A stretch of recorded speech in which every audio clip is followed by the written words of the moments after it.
Superintendent here in Iron County School District.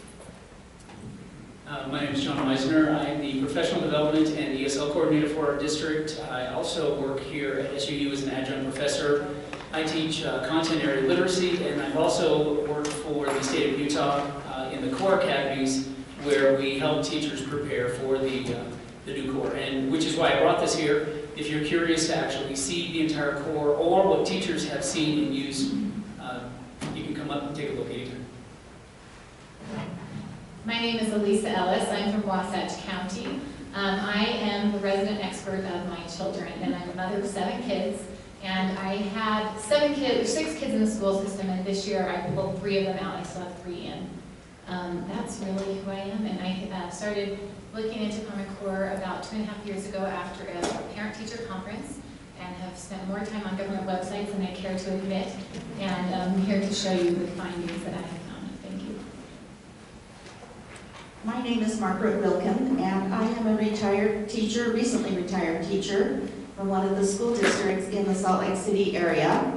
And I went back to do a literacy presentation at my school in March, and I had several parents come to me and say, what is happening? We know something is wrong. And so at that point, I decided that I better find out. And so from March until tonight, I am here in front of you, sharing with you some of the things that I have learned. All right, with that, we'll turn the time over to Superintendent Green. Thank you. Good evening. It truly is good to be here again with you tonight. I see many faces here that were with us last Thursday, and we truly appreciate your time and effort in being here. On behalf of the Iron County School District and the Iron County School Board, I would like to welcome each of you to this discussion that will be focused on Utah core standards. As I indicated last week in our town hall meeting that was held in this very room, I am grateful to be a part of a community that truly cares about their kids, and that's evidenced by the 295 that attended last week and all of you that are here tonight, and I truly do appreciate that. More specifically, I'm humbled by the responsibilities of being superintendent here in Iron County, and by the opportunities that I have to serve our 8,700 plus children. It truly is a remarkable position, and I am enjoying it thoroughly. Truly am, and I can say that without any hesitation. So I appreciate your support, and thank you for that. As a mom and now grandma of 9 kids, 4 of whom are served up in the Duchesne County School District in Roosevelt, Utah, in the northeastern part of the state, I am truly committed and invested in what's happening in our state in education, not just because of the position that I hold, but because I am a mom and a grandma, and I do care about what my grandkids are receiving and the education that they're obtaining in the public school setting. I recognize truly the responsibility that comes as a parent and as a grandparent to ensure our children are getting the best we have to offer them in regards to rigorous and irrelevant education that will prepare them for college and career, as well as the responsibilities to become a productive citizen and that participates in our communities. If any of you were not in attendance last week, I would encourage you to visit our district website at irondistrict.org. We posted the video that was taken there on that website, and I would encourage you to watch that as well. There's some great instruction that happened last week.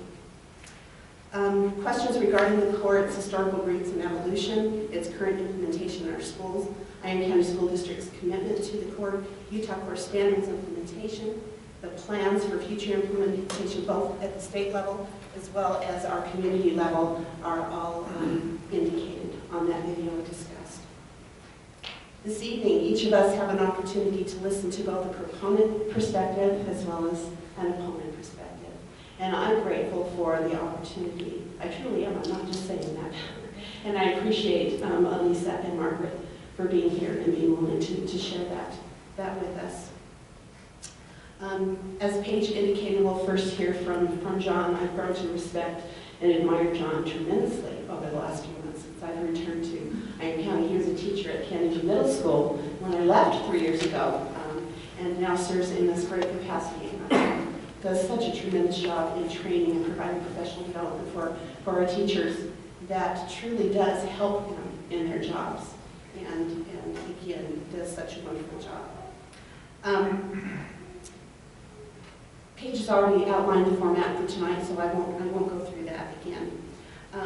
Following our presentations and our responses to each other's perspectives, you will have an opportunity, about 45 minutes, we hope, if we stay in our time limits, to answer questions you might be able to answer questions, I don't know, to ask questions and deliver comments to us that we hopefully will be able to articulate and answer to your satisfaction. We also have our good board members here sitting on the front row, Shane Adams, Becky Bronson, Harold Haney, and Michelle Jorgensen, and they're willing to entertain those questions and comments as well. Civility is critical in a situation like this. Unlike Paige said, I don't consider this a debate. I consider this a presentation of views and perspectives and an opportunity to comment and have our views heard. So again, civility is essential for a productive conversation, and I know that we will all remember that and respect each other's comments and opinions. And we'll conclude this meeting, like Paige said, at 8:30 p.m. tonight. But know that I will be up here, and if you'd like to ask me questions or set a time to come meet with me, I'm more than happy to make those arrangements as well. Thank you again for your attendance this evening. Mr. Meisner. This is a very unnatural setting for me.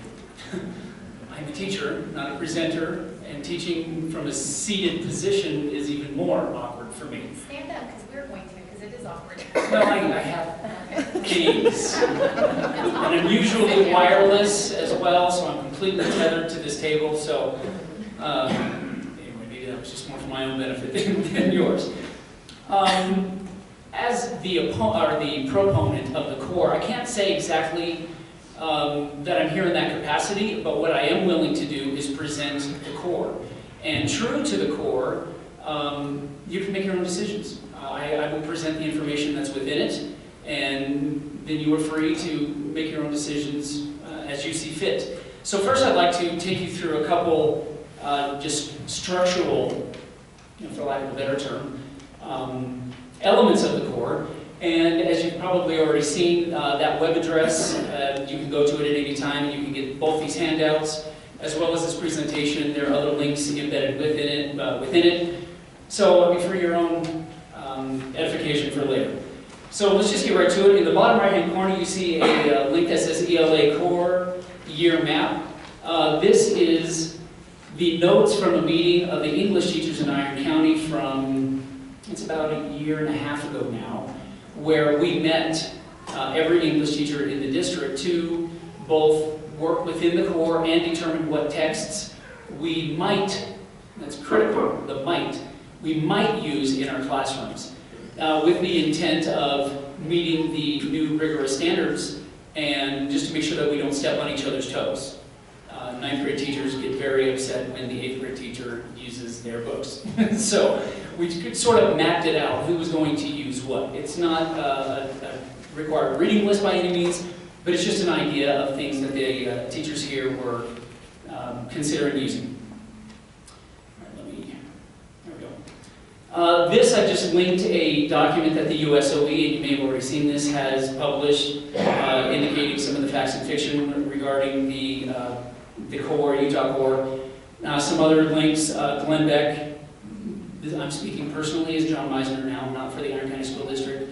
He's done a lot of misinformation. I'll just leave it at that. Things that he has said is not accurate, very inflammatory, and he's misguided a lot of people.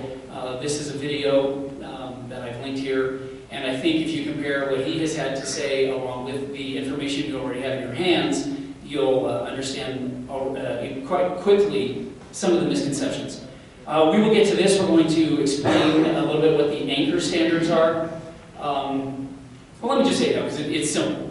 The core standards are arranged by grade level And all of those grade levels are linked consecutively to meet an overarching anchor standard. Those anchor standards are intended to describe what students should be able to do by the end of high school. The intent is that when students graduate, they are prepared for either a career of their choice or for going into college. I've informally surveyed the students in my SUU class, referencing this for this topic because the core is part of my class. How many of them felt completely prepared for college work, college text, college writing? I don't have numbers in particular, but I would say that the majority felt ill-prepared. Speaking for myself as well, I also was ill-prepared for college and getting out of high school, although that was a very long time ago, long before the Common Core. All right, let's see, let's get this thing to work. What you see here is just a map that shows the spiraling of the core. Certain concepts are introduced at certain times, and then they are revisited yearly, depending on the complexity. And it would be worth looking at later, or we'll see a little bit more here in a second. But I really like this spiraling effect. Instead of something getting hit one time, one grade, and assumed taught forever, which is foolish thinking, certain things are revisited annually depending on what that topic is. This is an example of the writing standard starting in kindergarten, and we won't read it all, obviously, we don't have time, but the bolded sections are what is added to what was previously taught. So, for example, in 3rd grade, introducing the topic or text that they're writing about, state an opinion, and create an organizational structure. For 3rd grade, the organizational structure was the new component within that standard that was added. And then in 4th grade, it goes one step farther. It's all of that plus related ideas are grouped to support the writer's purpose. Point being that each of those things is just one more detail added to the larger picture. So it's just built little by little by little by little, grade by grade by grade, year by year by year. So it's just built upon itself.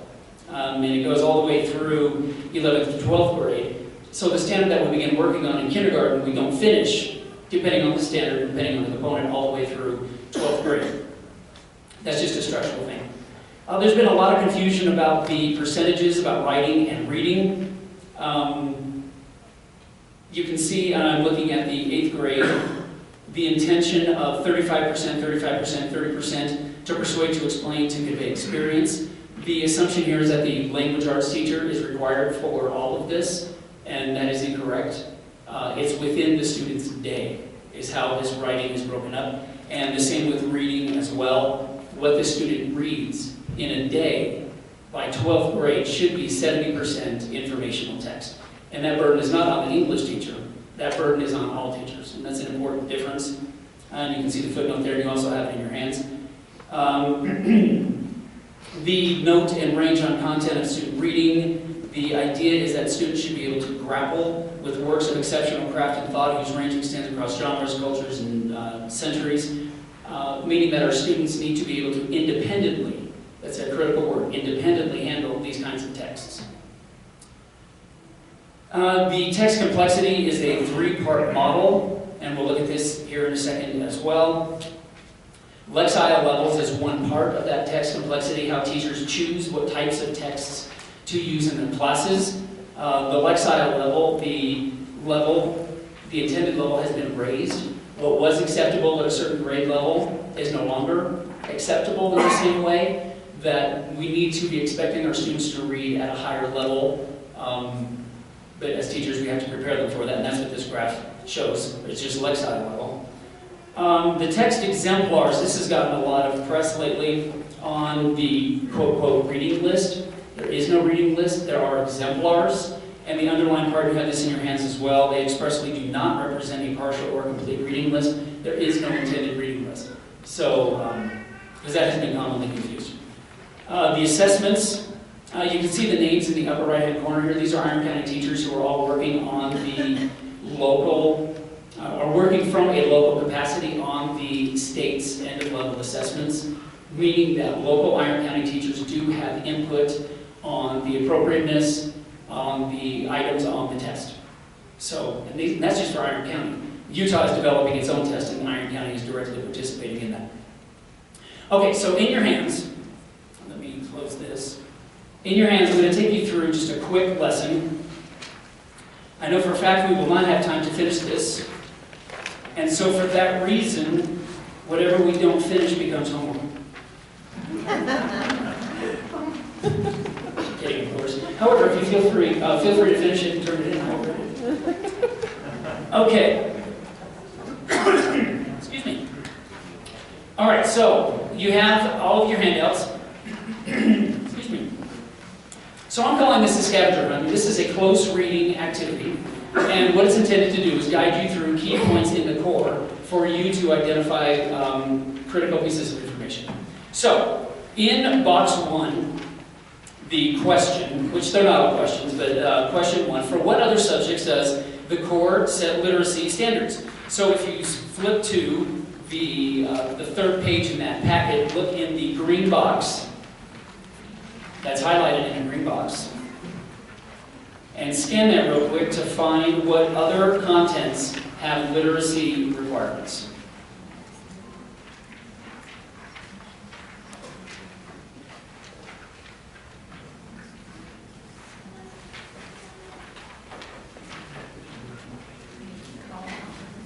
No, you can just go ahead and, if you have a pen, you can actually complete it. Otherwise, you can just take a look at it. This is a critical component. Like I referenced, not all English teachers are not the only ones responsible for this core. There are literacy standards for others, and you've probably already found it that in the middle, literacy standards for grades 6 and above are predicated on teachers of ELA, history, social studies, science, and technical subjects, using their content area expertise to help students meet the particular challenges of reading, writing, speaking, listening, and language in their respective fields.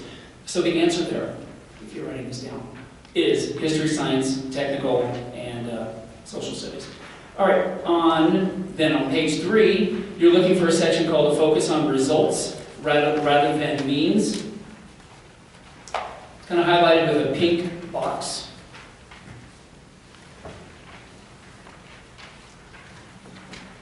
Go ahead and scan that for a second.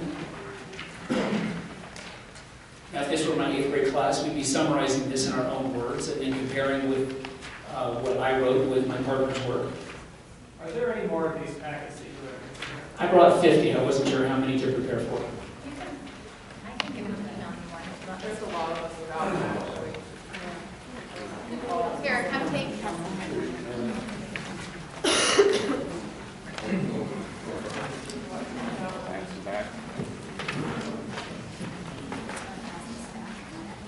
As time is already short, this is an exceptionally important part.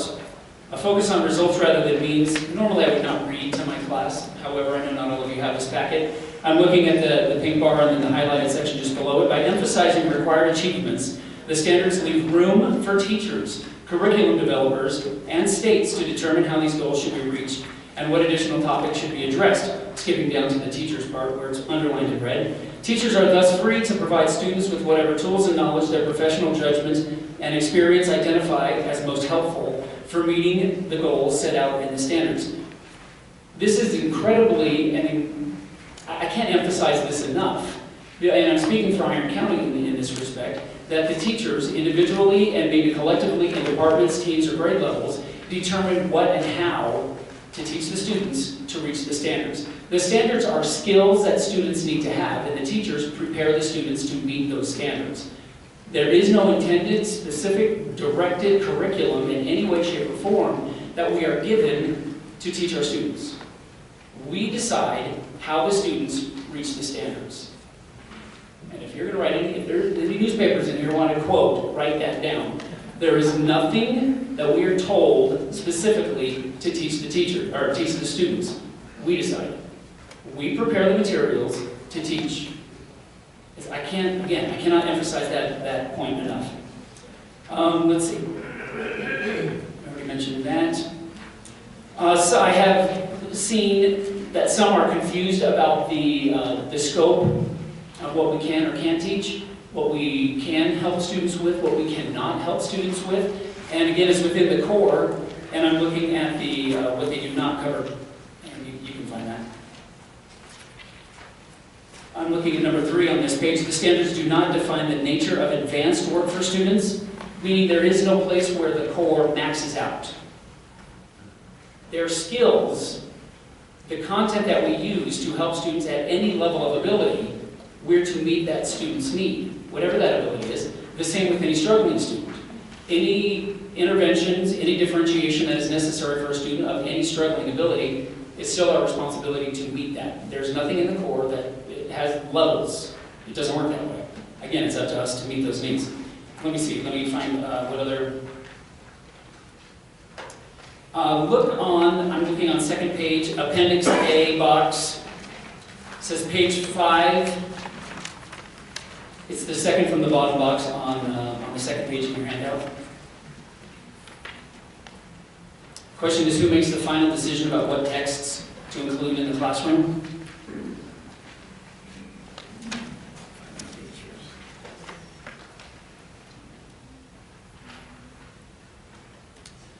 Now this is part of the 3-pronged approach on choosing appropriate texts for our classes. I'm reading the highlighted section right in the middle. Such assessments, meaning the decision, are best made by teachers employing their professional judgment, experience, and knowledge of their students and the subject. Again, it's the teacher's responsibility to choose texts appropriately.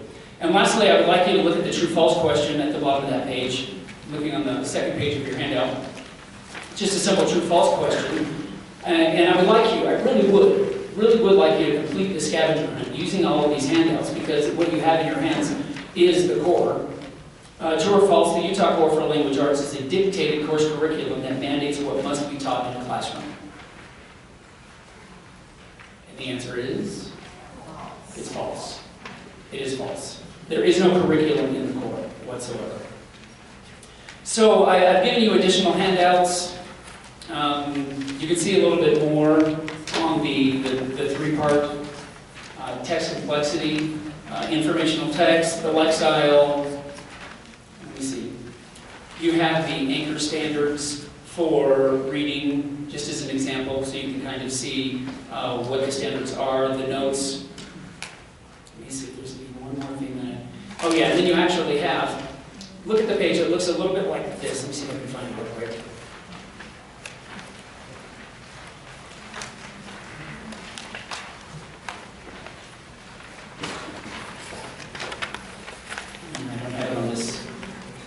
Digital copy. But what you're looking at is the highlighted, the part that's circled in highlight grade 11, 12 students. We're looking at reading standard for informational text 6 through 12. Number 1, cite strong and thorough textual evidence to support analysis of what the text says explicitly, as well as inferences drawn from the text, including determining where the text leads matters uncertain. The point being that for the informational text reading, that's about close reading, it's about evidence, and that's what the core supports. And if you were to complete the entire scavenger hunt, that's exactly what you would be doing, is using the text to gather evidence to make an informed decision. And that's what the core intends for us to do, and that was just one standard. So if you were to complete this whole thing, you would have completed standard 1 in the reading standards. Okay, I probably am out of time. All right. I'm happy to, if you would like to email me for additional copies or anything, I have my email address. That'll open up here in a second.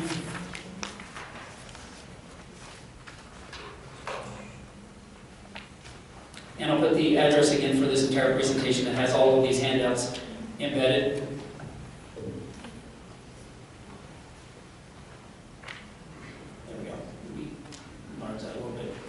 It's John. Oh, sorry, I thought you were showing Try to get both of them on there. John.Meisner, and Meisner's MEISNER @ironmail.org. Or if you just write down that web address, you'll have all of the information there as well. So if you would like to see more, because obviously that was a very fast overview of a very thorough document, I'm happy to help if you need anytime. All right, well, thank you very much for that.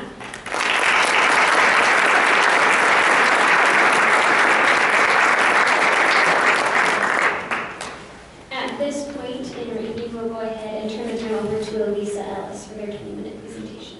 Wait till I get it. Okay.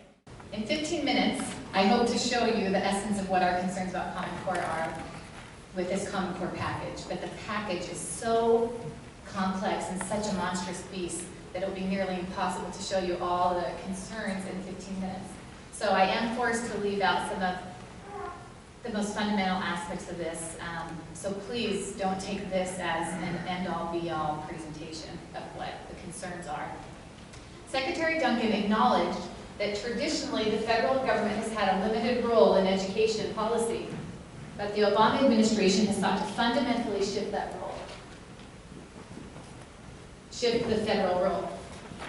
Proponents of Common Core often find themselves perplexed by the information being disseminated by the opponents of Common Core. That's because we're continually having different conversations. The proponents speak only of the standards themselves, and the opponents are speaking of a much larger reform package. The standards are being sold as the gold standard in education when they've never been tried anywhere. They're actually the fool's gold standard. We're taking these on faith. Secretary Arne Duncan, in March of 2009, he said that in March of 2009, President Obama called on the nation's governors and state school chiefs to develop standards and assessments. Virtually everyone thought the president was dreaming. But today, 37 states and the District of Columbia have adopted the new state-crafted Common Core standards in math and English. Not studying it, not thinking about it, not issuing a white paper. They've actually done it.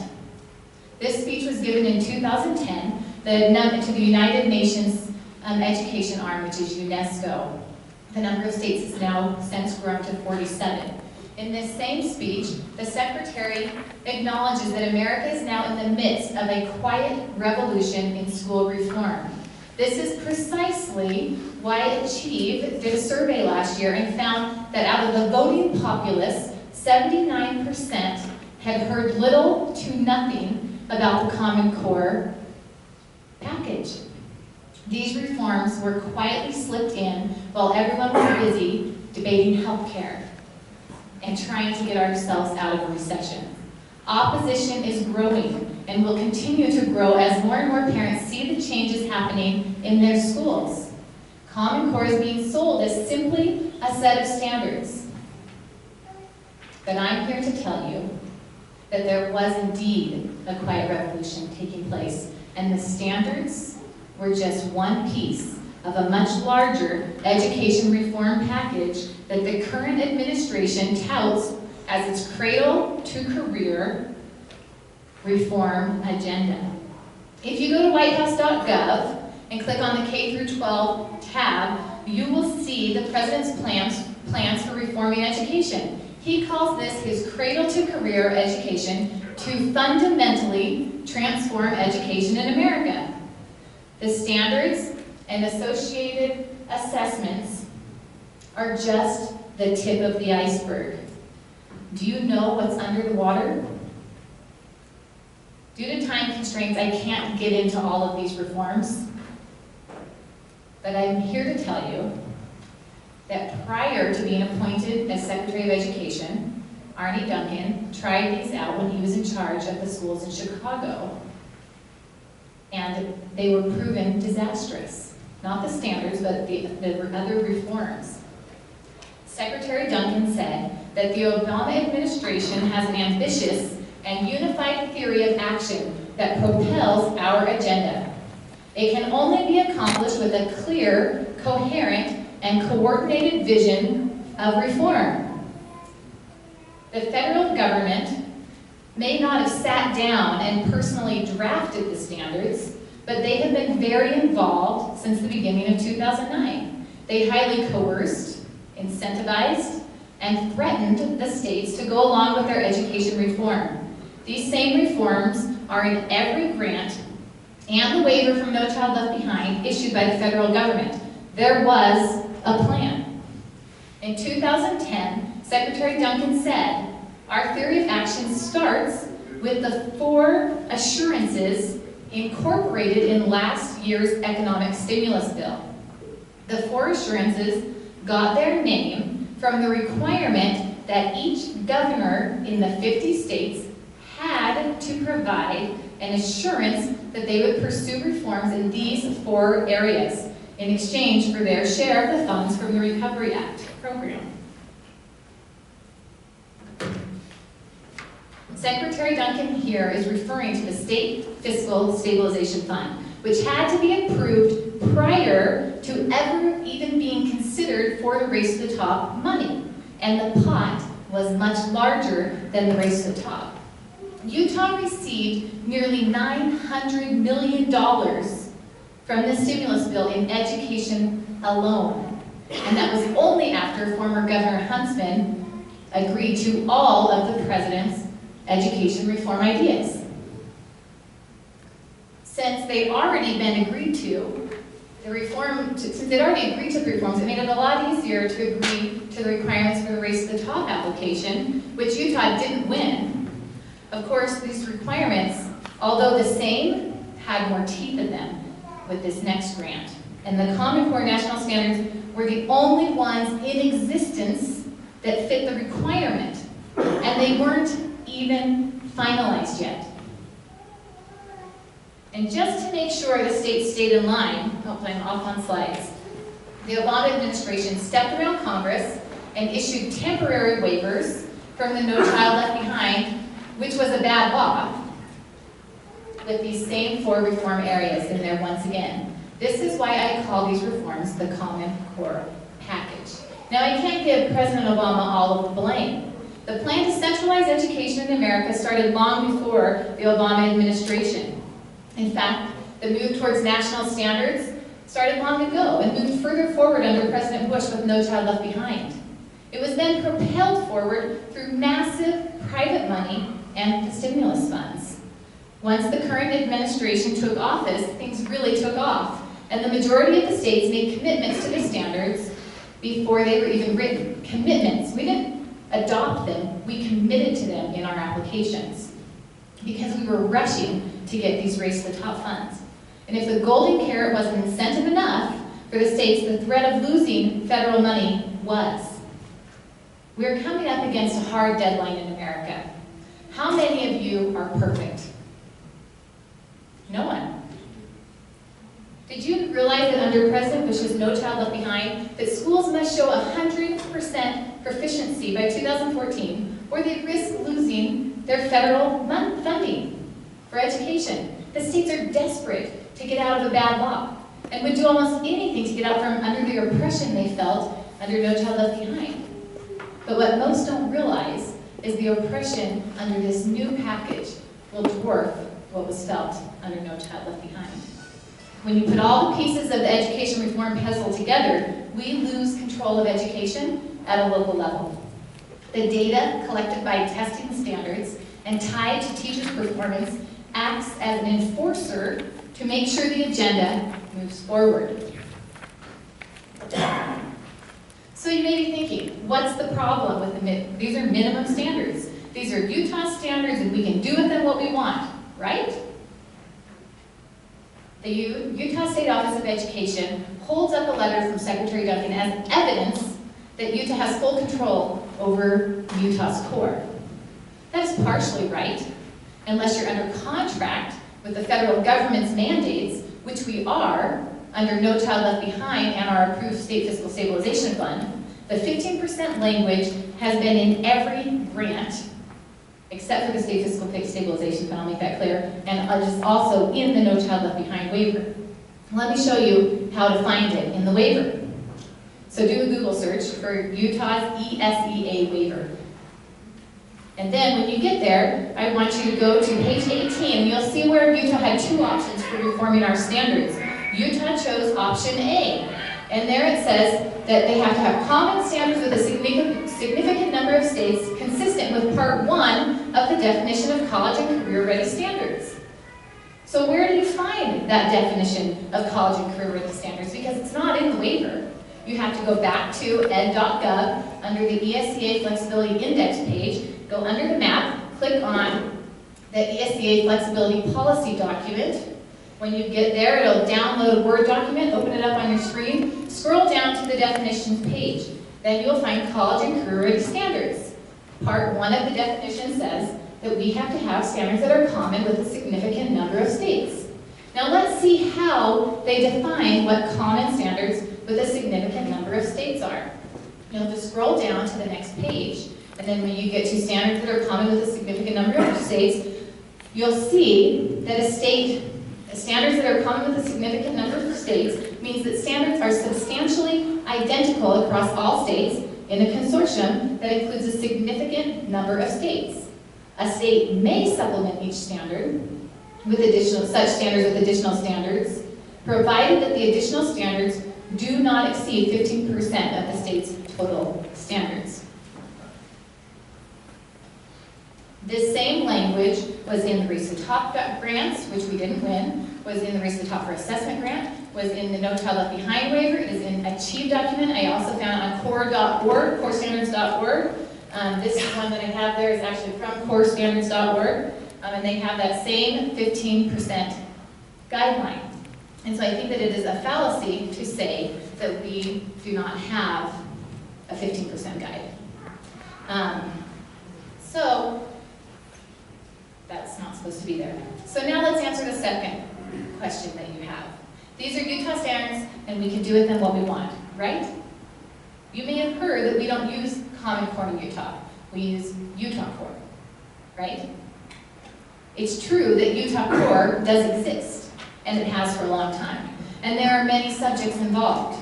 But when we're talking about English and math, Utah Core and Common Core are one and the same. This is from the document that the state office produced entitled Understanding the Utah Core. It says in 2010, the state board voted to adopt standards for math and English that were common with most other states. Only the math and English are common with other states. So we're in agreement, because I knew that and they know that. But so you understand, when we talk about Common Core, we are talking about Utah's math and English core. They are one and the same. Utah has added cursive back in, but I have to let you know that that was after significant public pushback. And I've asked what other changes have been made, and I have not received an answer. And believe me, I have asked.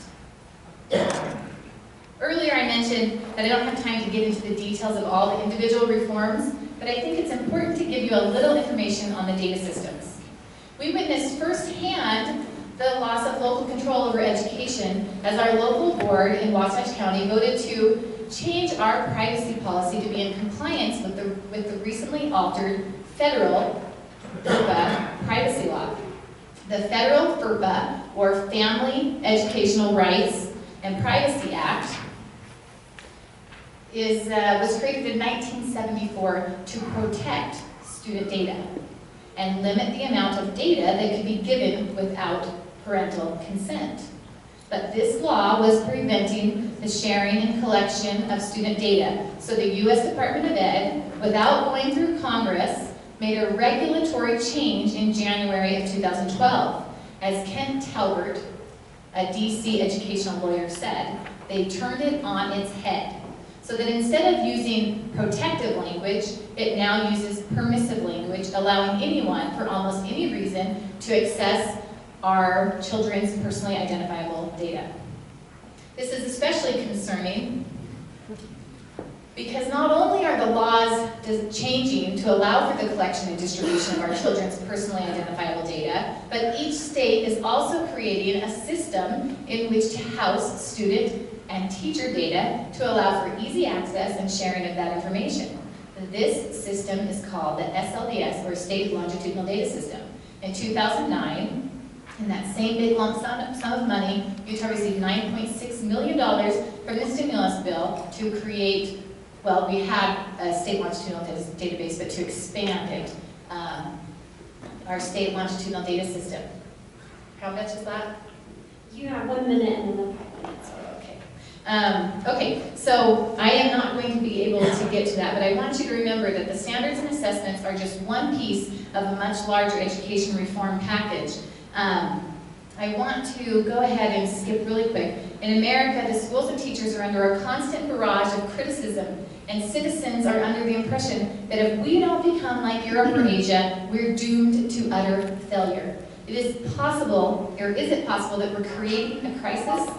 Statistics and data can be skewed to fit any agenda, and reformers are constantly coming up with the next best thing, such as Common Core, that will solve all our educational problems. But they fail to recognize that the decline in America in education happened long ago when we started centralizing control over our schools. The Common Core package is a move to further centralize power over our schools by a combination of federal controls and corporate profit. Centralizing power removes the voice of me and you. I suggest instead of trying to reform education, we restore education. An attorney from HSLDA stated, "America rose to greatness when education was utterly decentralized and widely considered to be beyond the competence of government." One might reasonably wonder why the educational planners do not consider a return to that which was proven successful in the past, rather than pursue a trend of their own making. The philosophy of the Common Core is not revealed in the individual standards. Many forms of education would result in the acquisition of similar individual items of knowledge and skill. The philosophy that is antithetical to many is revealed in the broad purposes and the coercive uniformity of the Common Core. But it's for the kids, not true. A monopoly is being built, and this monopoly not only brings in big money, but it's a monopoly of thought, where Common Core is deemed as the savior of the education system in America, but really the results of these massive reforms are more control, and ultimately they will destroy America if we don't stand up and do something about it. These reforms are creating a single pathway to higher ed. It isn't good enough to simply pull our kids out of school. We must fight this. Sorry, I have one more little thing. If we let this stand, we effectively alter the way government is run in America. Working around the representative form of government, will become the new norm, which effectively wipes out the voice of we the people. We cannot let this stand. As I mentioned, I retired a little over a year ago from a school district in Salt Lake City. I have taught in several school districts in that area and have over 35 years of experience as an elementary school teacher. I have been there for a long time, obviously, and I have seen the trends come and go, and was there long enough to see some of them even recycle that around again.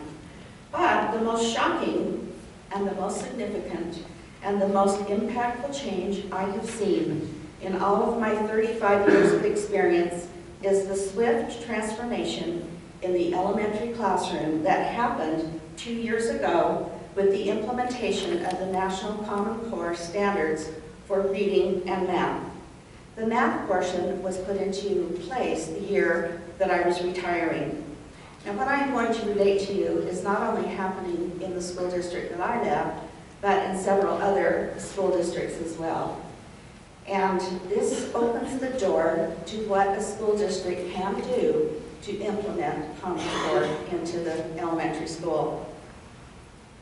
The teachers have been given a rigid schedule which they must follow.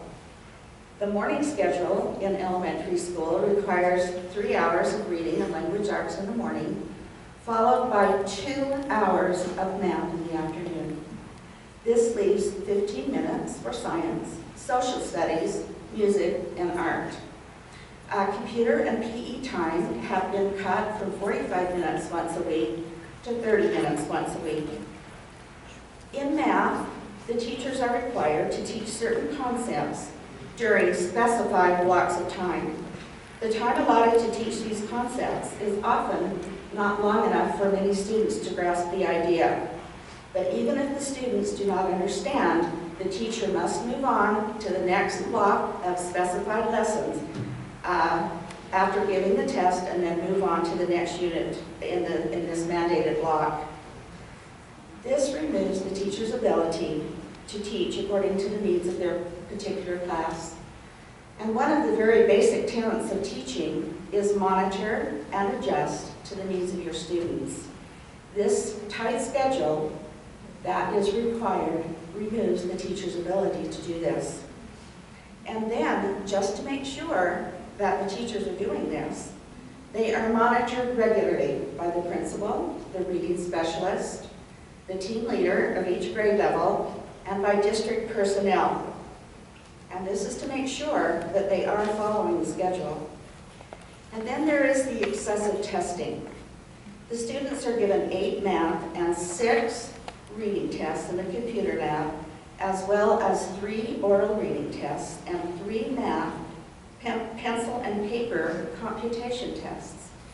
Now this is in addition to the testing in the computer that is required at the end of the week after the students have read the story and been taught the concepts going along with that unit. So they again go to the computer lab and are tested over that.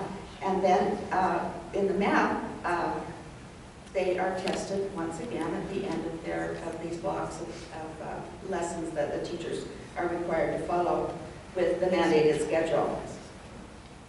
Now this does not include the excessive tracking that is required for the teacher to fill out the report card. And the report card has been aligned with the National Common Core standards. The upper grades have an additional test that they have to take. And then at the end of the year, there is the end of the year adaptive test, which will go into effect this year and replaces the usual CTR test that has been given in the past.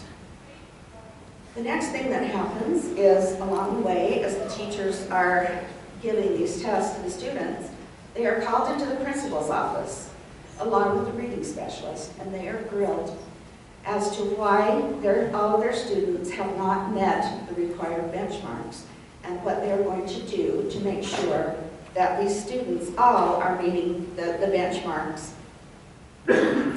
Apparently, a child's developmental readiness or ability is not taken into consideration under this excessive data collection. The pressure on the teachers from the administration is intense, and many teachers say that they just can't do this anymore. At the end of this last school year, 4 wonderful, talented teachers, because of this monitoring and the excessive testing, left the elementary school from which I retired. So what do you think the teachers are really doing in the classroom with all of the testing and monitoring? Yes, they are teaching to the test.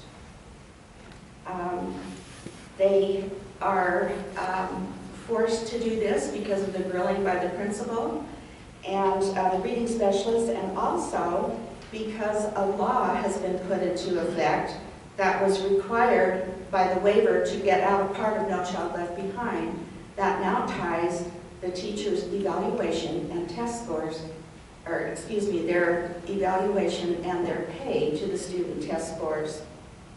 The teacher's ability to use their professional judgment, gained by years of valuable experience in determining how to best teach the curriculum to their class and how to best run their class, has been taken away by the implementation of these national core standards and mandates. The joy of learning and the joy of teaching are being taken away. Teachers are feeling undervalued, demeaned, and most importantly, untrustworthy because of the constant monitoring, and the value of a teacher, along with their students, is being reduced to nothing more than a test score. 1 minute. Thank you.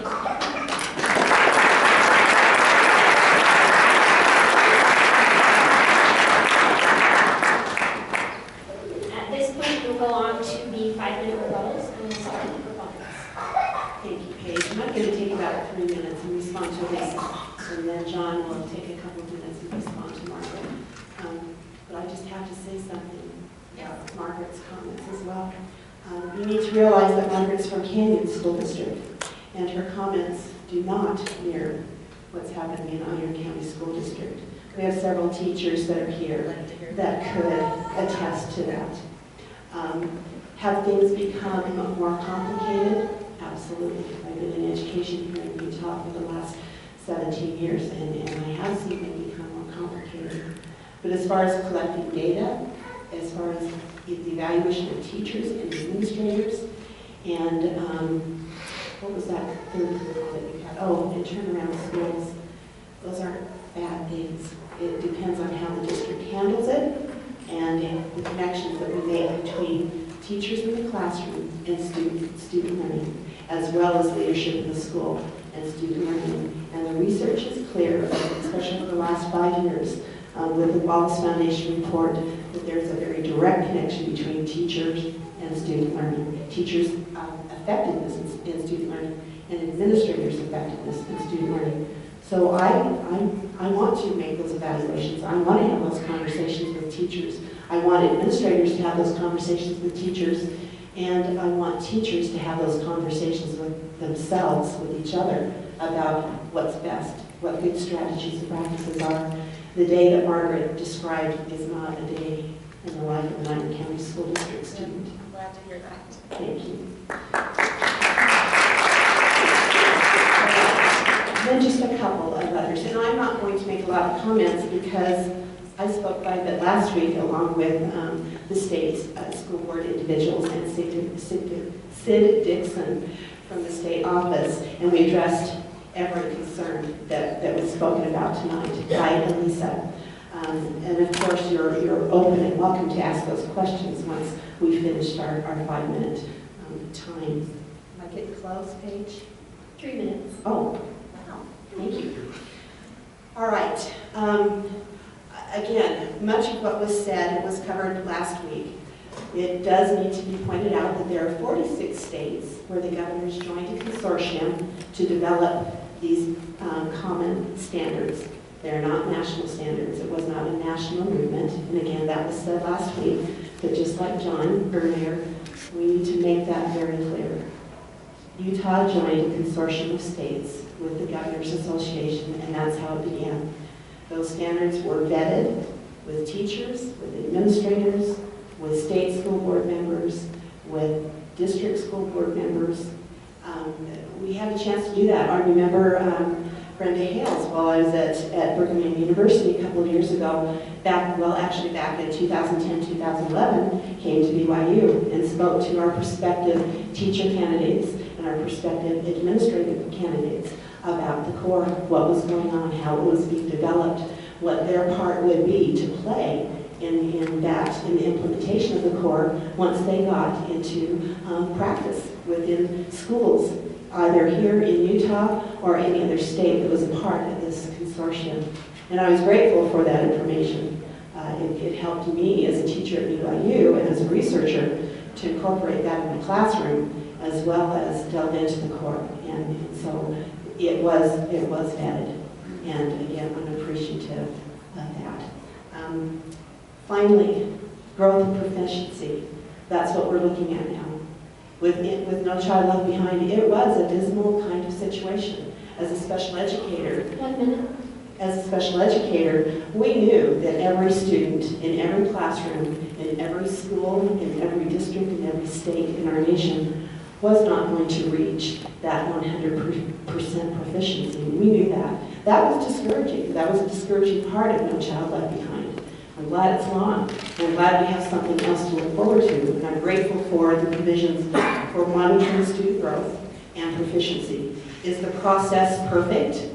Absolutely not. And we're still working through that. And our state level leaders understand that as well. And so I'm grateful to be a part of that conversation as a district administrator and be able to offer my opinion and our perspectives on behalf of Iron County School District.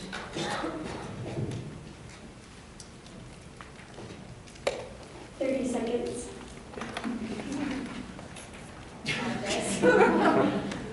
Page 5. What is not covered by the standards? I'm looking at number 2. The aim of the standards is to articulate fundamentals, not to set out an exhaustive list or set of restrictions that limits what can be taught beyond what is specified herein. Number 3, the standards do not define the nature of advanced work for students. Number 4, the standards set grade-specific standards, but do not define the intervention methods and materials necessary to support students who are well below or well above grade level expectations. There is nothing in the core that limits what a teacher can do or should do for a student. contrary to what Margaret was saying, that teachers felt limited or that they were restricted in any way. Not only that, I do somewhat resent that we're responding to something that's happening in Wasatch and Canyons and the federal government. Superintendent Delaney and I cannot speak for the rest of the state or the federal government. It's pretty outrageous that we're being forced into that position right now.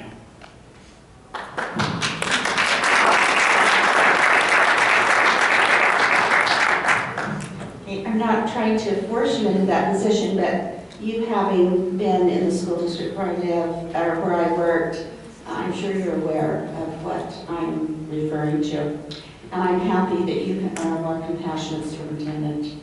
But I also know that this is happening in other school districts, not just the one I have. And to me, the point is that this opens the door to a school district being able to do this. I attended many core academies. I love core academy, and I went for many years. But most of the material that I received and the information, the ideas, the wonderful things that I was so excited to come back to my camp classroom and try, I would never be able to do anymore. And I don't understand that.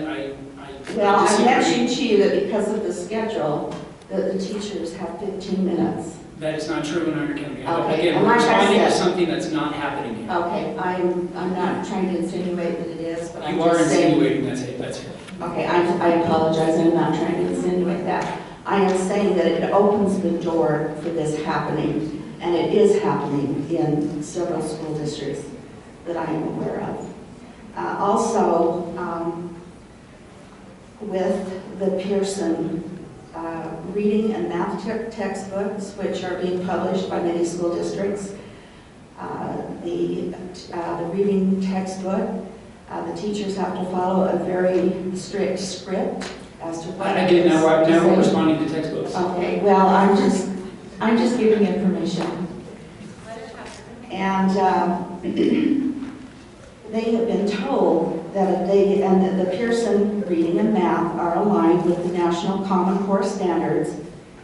And some of the schools' principals have told their teachers that if they use any other materials other than Pearson reading, that they will be written up with a letter of reprimand put in their file. And I am not insinuating that this is happening here. I'm just telling you that because of the National Common Core standards, that this is happening in Utah.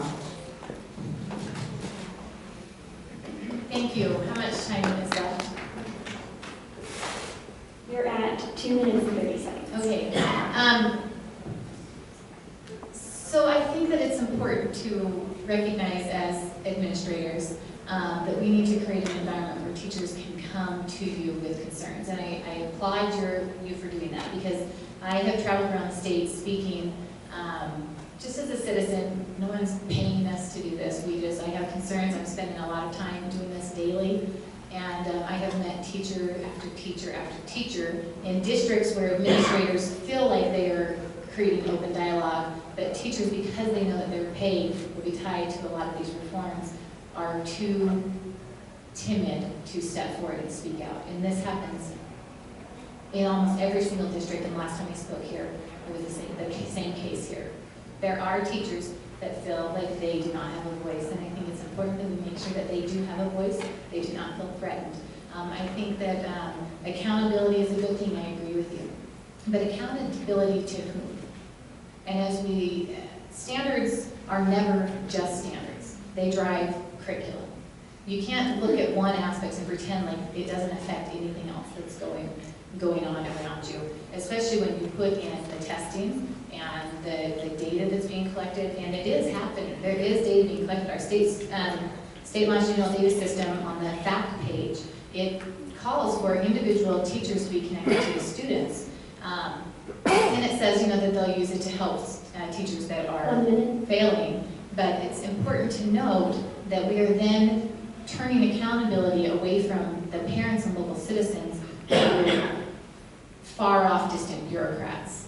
And we need to make sure that, I believe, education is best served at a local level. And so that's why I'm going around speaking, because I think that is so important, and I appreciate that you feel like you have local control, and I think that's great. But I think everyone here needs to remember that way that this package was put into place is the easiest part went in first, which was the standards.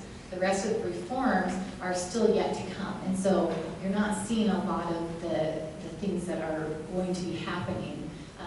It depends on the district you're in, like you're saying. And I hope that you can retain the freedom that you're feeling here. We will. Thank you. Thank you.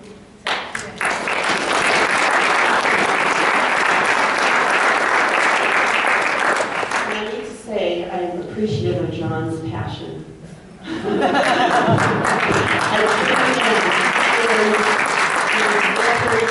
An exemplary leader in our district, and we are so grateful to have him working for us. At this point in the evening, we're going to go ahead and begin our question portion of the event. I would just like to remind those that are answering our questions that we ask that you be concise. We do have this scheduled to go till 40 minutes of questions, and the time is now 8:05, so we will go to 8:45. Again, I just remind you and encourage you to be concise in your answers and as well as your questions so we can get through as many of these as we can. To begin, we're going to go ahead and start with a few of the handwritten questions that we have received. This first question goes to our proponents, and it states, if I don't like something about the National Common Core standards, how can I petition change? Okay, first of all, they're not national core standards. I guess we're just going to get to keep saying that. They are not. Well, we can answer too, right? But she said it's for proponents, so let me answer. So they are not national. If you have an issue, if you go through the standards and you want to, like our member of our panel said last week, if you want to redline them, if you want to know what your concerns are, come visit with me. My goodness, I'd love to. That would be so refreshing to have someone come to me with the core standards in their hand and a specific concern as to the content of that core standard. So please feel free to come visit. We'll allow the opponents to answer that question as well. So at the state level, certainly you can do what, I apologize, Superintendent, what's your last name? Delaney, that is there. What Superintendent Delaney has mentioned. And it's important that we're involved, and it's important that parents are at these meetings and that we're paying attention to what's going on. But the question was asked specifically about the National Common Core. Professor Bill Evers out of Stanford, he was on the core review board when California was reviewing Common Core. He wasn't on the national committee, but as California brought in the standards, they reviewed them as did Utah. And he found a mistake, not just a problem or a standard he didn't agree with, but an actual mistake. And so he took it to the national people and said, how do we do this? How do we change this? And they said, they don't have a governance system structure. And so I think it's important to know, and it is a living work.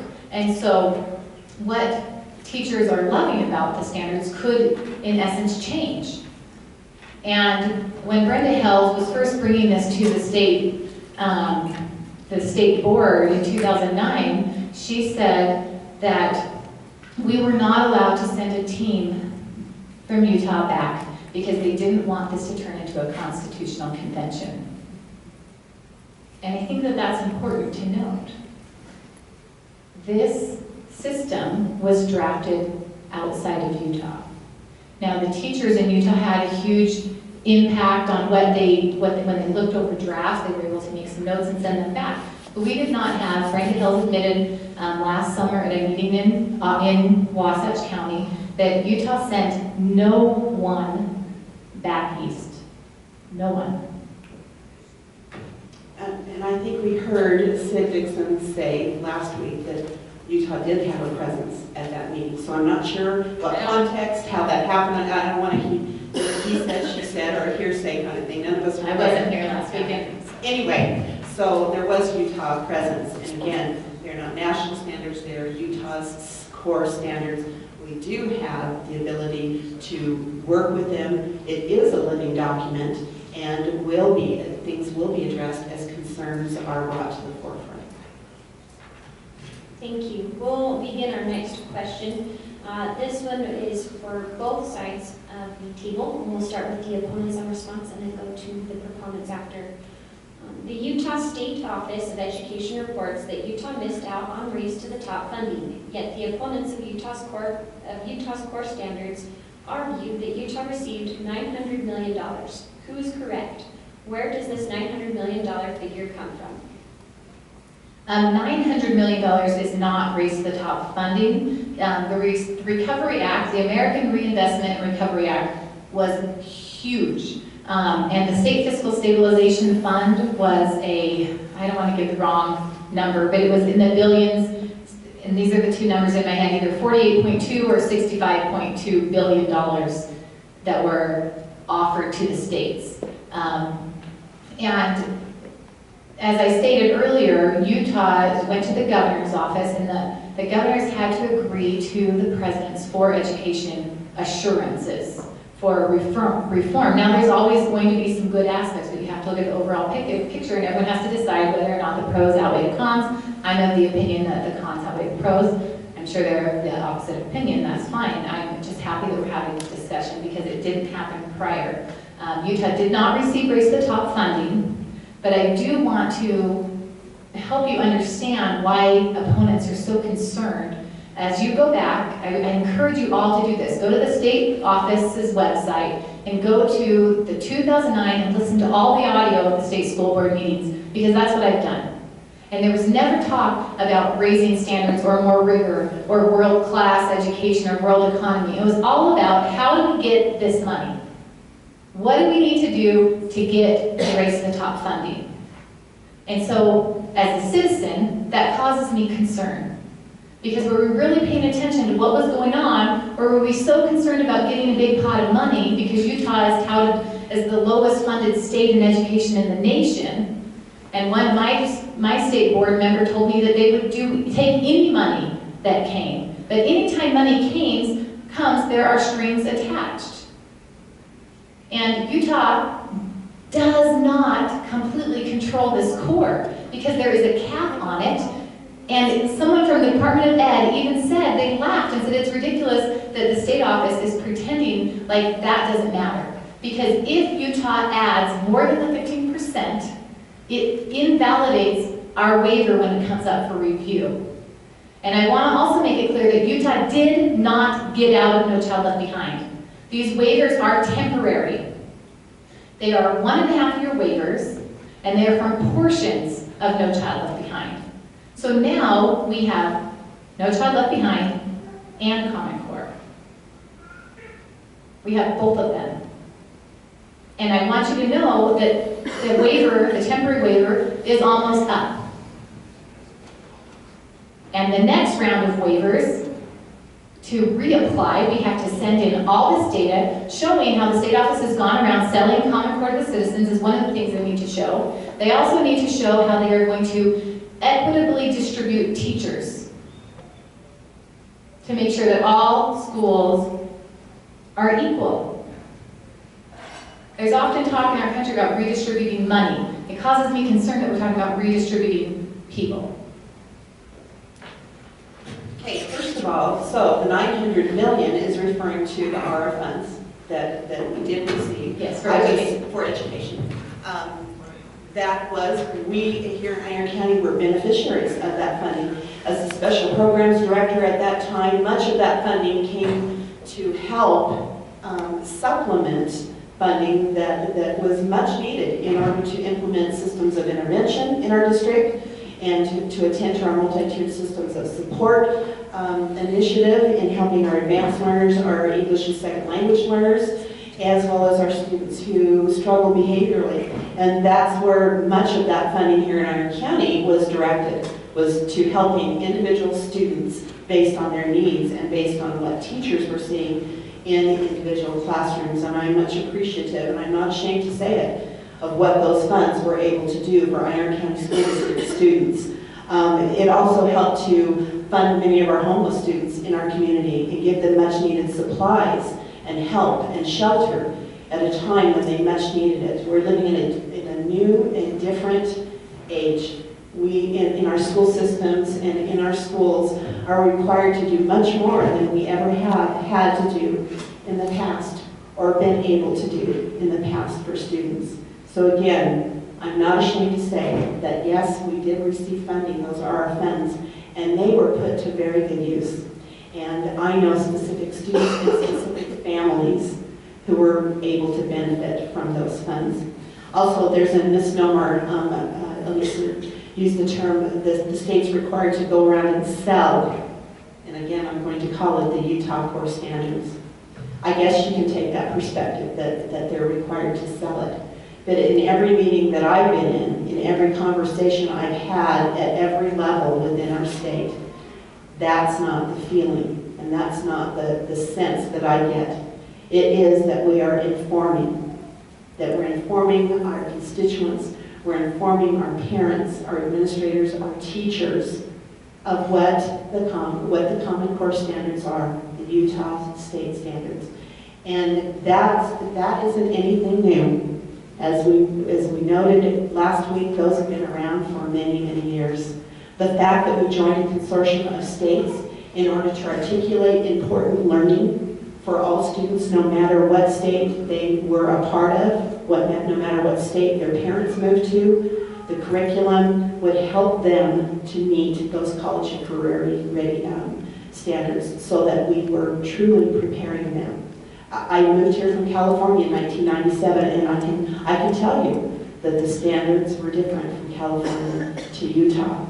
I'm grateful that there's some articulation, that we're learning from each other. We don't live in isolation, and more that's happening. And to pretend that we do, it doesn't matter what side of the political arena that you're on. We are living in a world where our students need to know what's happening in the rest of our country, and they need to be prepared just as other students in those other 45 states are being prepared. I just have one quick comment. Real quick. Yes. In order to keep questions, I know there's some other audience questions. We're going to ask that the answers remain concise. That's the beauty of Q&A. That wasn't concise, Eric. Question is asked and answered, and please stay on topic with the question. That one was involving the 900 million, and we went all over the place. So let's try to keep on point so we get through as many questions as possible, and I think that will be beneficial to everyone. So are you telling me I can't make a statement? Maybe later. I'll read it. This next question it is geared towards the proponents once more. I have heard that testing will be individualized for students. For example, if a student gets answers right, they will get harder and harder questions. If a student gets answers wrong, they get easier and easier questions, thus bringing scores to a more common mean. Is this true? The new testing is called adaptive. I think that's an oversimplification of the way it works. I don't work with the assessment, but the way that I understand it is that it's designed to identify the strengths, the maximum knowledge skill of that student. So to say that it's easier questions for some, harder questions for others, I don't think that's the way it works. I think it's more geared to zero in on what the student knows so that we know what the student knows, and then more importantly, what the student doesn't know. So not exactly would be my answer. And I'll be very brief, I promise. It is adaptive, and so it does meet the needs of each individual student, unlike previous CRT testing, where it's a one-size-fits-all test, no matter what the ability of the student. And so it is new, it's yet to be tried, and we are excited to see the results and work with our students and our teachers to help students improve. This next question is also for the proponents. Is it true no one knew who was on the drafting committees until the standards were complete? No. From the state office, they have said that that is true. They did not know until the standards were complete who was actually on the drafting committees back east. They didn't know. Well, We'll move on to the next question. This is for the proponents. Is Iron County using a curriculum called The Voice for elementary language arts? I have never seen it, nor have I ever heard of it. And then the last written question which we have is for the proponents. How much will this system cost to implement? If so, who will pay? The system isn't costing Iron County School Districts anything. It's the same system that we've had. We've always tested all students. The infrastructure, in Iron County, we've gone to computer-based testing. We've been doing that, what, for 4 years? Stop, I can hear me, probably not. Anyway, at least 4 years. And so the infrastructure is there. We've been using funding that we've always gotten to supplement devices in order to help that happen. Materials are being generated through the state office, so it's not costing Iron County School District any more than any past assessments have ever cost. Can I answer that also? There has not been a cost analysis, an independent cost analysis done in Utah. Last year, I know the governor, he promised me that he would do one. He hasn't. The numbers coming out of the state office are showing that we're saving money, but you have to remember that the opponents and the proponents are having two different conversations. They're talking about just the standards, we're talking about the entire package and all the components that go with the package. And when an independent outside entity did cost analysis for the state of Utah over 7 years, they saw the cost of over $196 million for the state of Utah to implement the entire package. The testing alone the money was appropriated by the legislators, but our prior to Common Core testing was $7 per student at a cost of $4.8 or $9 million per year. I did the math with the amount of students and pupils with the new assessment system, and it comes to $7.8 million a year. That's almost doubling our cost for assessments, and that doesn't include software as we do computer-based assessments, and so I just think that's important to note, and I would urge everyone to encourage the state office. Well, actually, I would prefer that we do an independent out of the state office cost analysis so that we can see what this will actually cost the taxpayers. And in Alpine, just for the new textbooks, they had already spent last year over $1 million, and they had brand new textbooks and they weren't planning on replacing them, but with the Common Core coming in, they were forced to get new textbooks. I don't know what's happening here, but I was just going to say that's Alpine, it's not Iron. So you didn't buy any new books? We have a new math program that we adopted, the Gold Math, but it is in line with the state standards, and so it fits what we need. Thank you. At this point, that concludes our written questions. If there are questions from audience members, they're welcome to stand up. Again, we encourage concise questions as well as concise answers, so that way we can get through as many questions this evening. Has it been good? Yes, much better. Thank you. My name is Craig Spidler. I have been an engineer for about 20 years, and since then I've moved to Utah and haven't been able to be an engineer in southern Utah. But I'm making that preface because my experience as an engineer cuts to the core of this core issue, and that is, when you design a system, the first thing you do is you delineate the parameters within which the system can operate. Now, Common Core is the delineation of the parameters within which our education system can work, okay? You say it's not a national standard, but everything that's been said is we want to be just like everybody else in the nation. If that's not national, just because the federal government didn't sponsor that creation, it's still a national standard.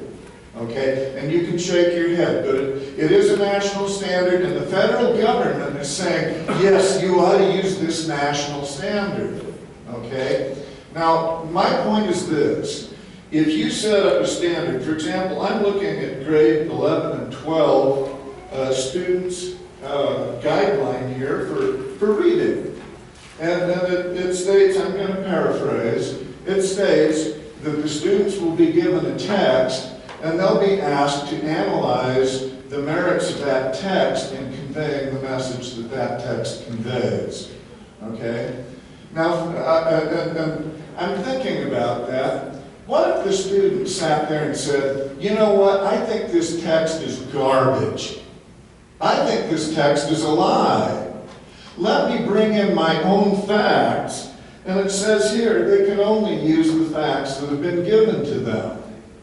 Now, for example, global warming, okay? If I give a child a text that's written by Al Gore that says that global warming is going to raise the level of the ocean 200 feet, which he said, I did the arithmetic, being an engineer, I found that if you melted all of the polar caps and every stick of ice that's in this world. Is there a question? There is a question, okay? But I want you to understand what the question is.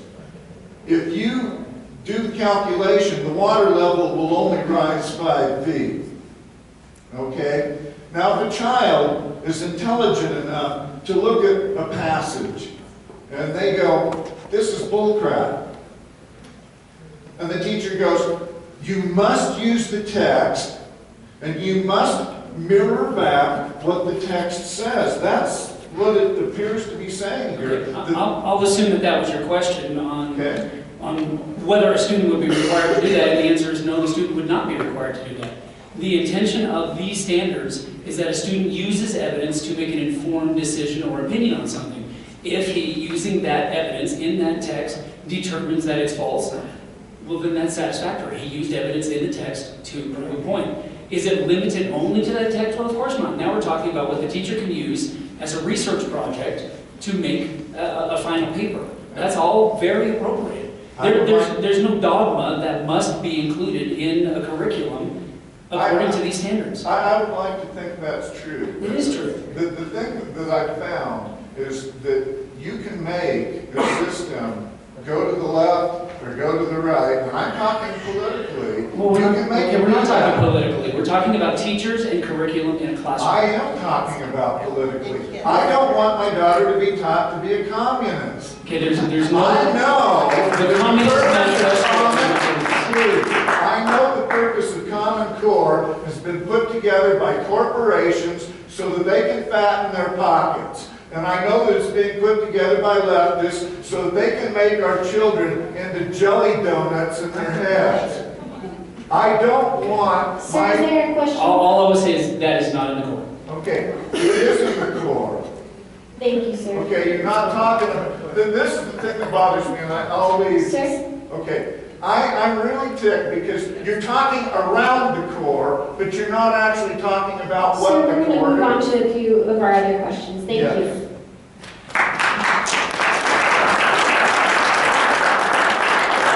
On your own offense, you've probably seen my letters to the editors in the paper a few times on various subjects.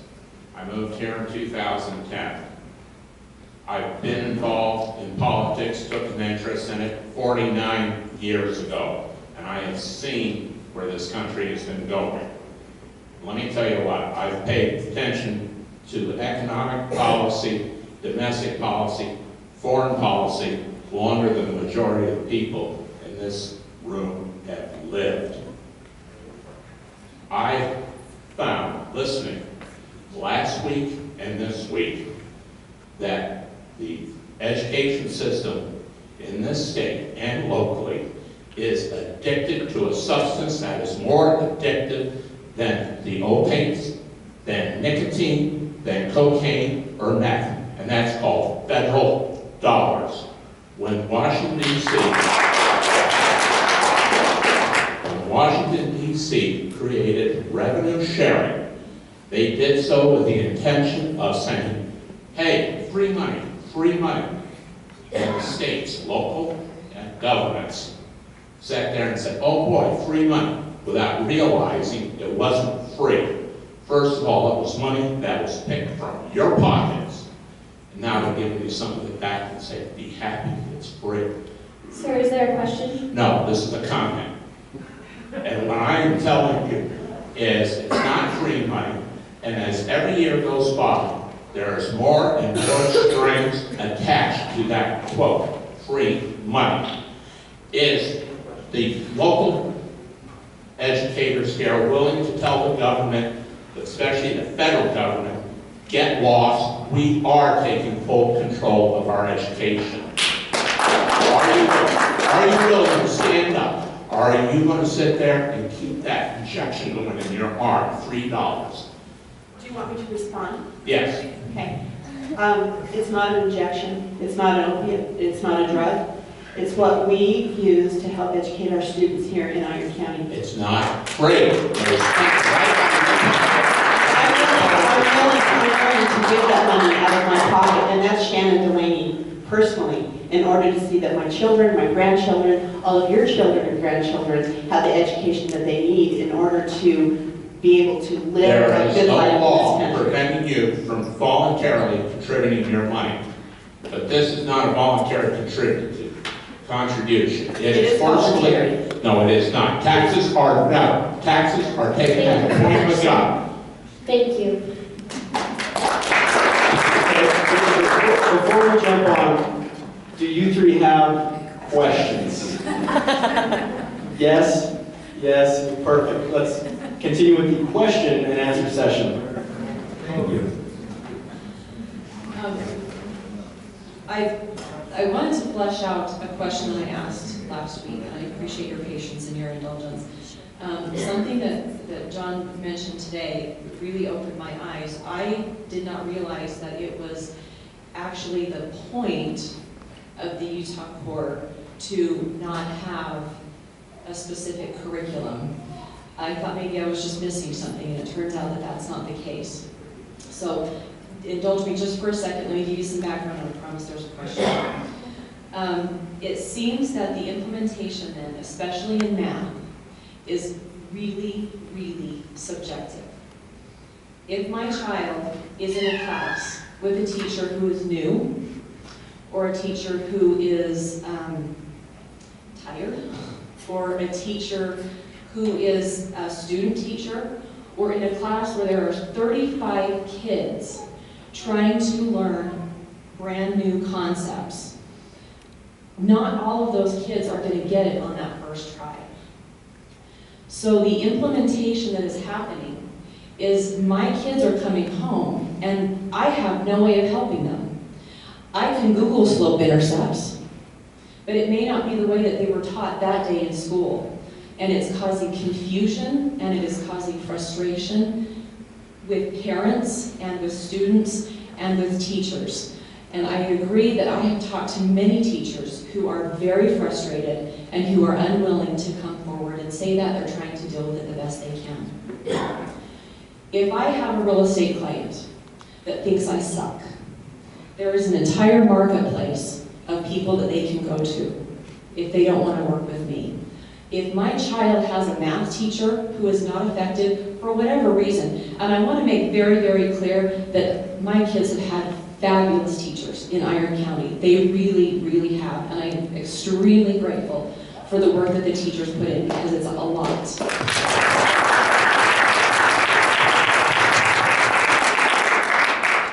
But at the end of the day, there is no marketplace for me to go to if my child isn't getting it. And I may not know that until after the first quarter. I may not know that until halfway through the year.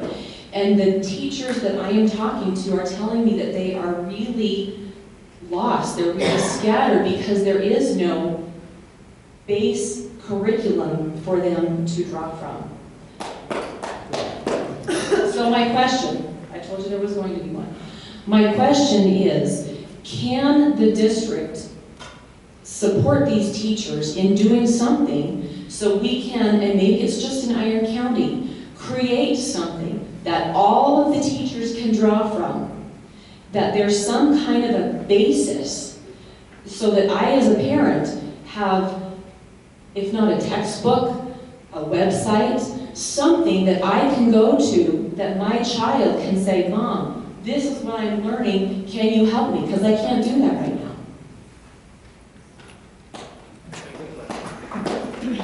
That's a great question. While John's hooking up here, let me address that. We absolutely want to provide resources for both our teachers as well as our parents. We are committed to the core, we're committed to the math sequence that's a part of those core standards. And it is new, and you're right, the system is not perfect, and we are working through that. And like what I said last week, your best recourse is to always communicate that with teachers, and if there's no answers that are satisfying that, then you visit with those administrators. And we help to be fed up and support those teachers with what they need. Like I said last week, we certainly hope that during this next legislative session, and I know that goes against this man's contention, but that there's money for professional development. Because not just that the expectations have been raised, but that there's some reciprocal accountability that the state does help to support districts and teachers. If that money comes about, great. If not, we here in Iron County will help to alleviate that. And John, I'm going to let you, he can answer those specific questions about what we're doing. Your cries have been heard. Yay! The teachers, do want materials as well, and this will be a short answer to a very large need. If I could direct your attention up here on the parents and students link. This is on the Iron County District site. I know that other districts are working on similar things in creating materials for parents and teachers. Then on the parents and students and then curriculum, we are trying to develop our own materials for teachers, students, and parents, all in one place, a convenient, useful manner. Trent Nielsen, our math director for the district, has been working on this furiously as well, and we're trying to develop our own materials for an entire year. It's an enormous project. I imagine. Do we have to reinvent the wheel? Well, we want to make it for us. We want materials that are useful for us, for our parents, and for our students. So the answer is yes and no. My concern again is that there's this block of students. There's a gap that while these things are being developed, these kids are falling through the cracks. And these are the kids who are going into college in 2 or 3 years, and they're not prepared for it. And if there's a gap, we do need to know about it. I want to know about it. There's a gap. Well, and specifically, we need to investigate what that gap is and the schools that it's happening at, because I would hate to lump all schools, all teachers, everything that we do together, because it's my feeling, and not just my feeling, my very real knowledge from having been in the classrooms, that there are specific targets that need to be. How do you find the gap? Let me ask you that. What do you do to determine where that is? Well, part of it is comparing the core, the standards, to the current abilities of the students. And then where we determine their abilities are, we then determine where their abilities are not. How long does that take? Well, we're working on it quarterly. Can I answer this also? Mm-hmm. In Wasatch County, our policy director called it the bubble. Because my older kids are ahead of the core, and they were in advanced classes. But a lot of my friends, when we started rolling this out in 9th grade, all of a sudden they're repeating the entire year of math that they had done before. And I'm sure that's not every single student, but the majority of students and parents that I talk to, their children are repeating, and our policy director said that is the bubble, because at the higher levels, the standards are actually, according to many experts across the nation, below what the previous core was in Utah. And Utah's math core in particular was rated by Fordham, who was paid by Bill Gates Foundation to rate them, so I questioned the validity. He rated them the same.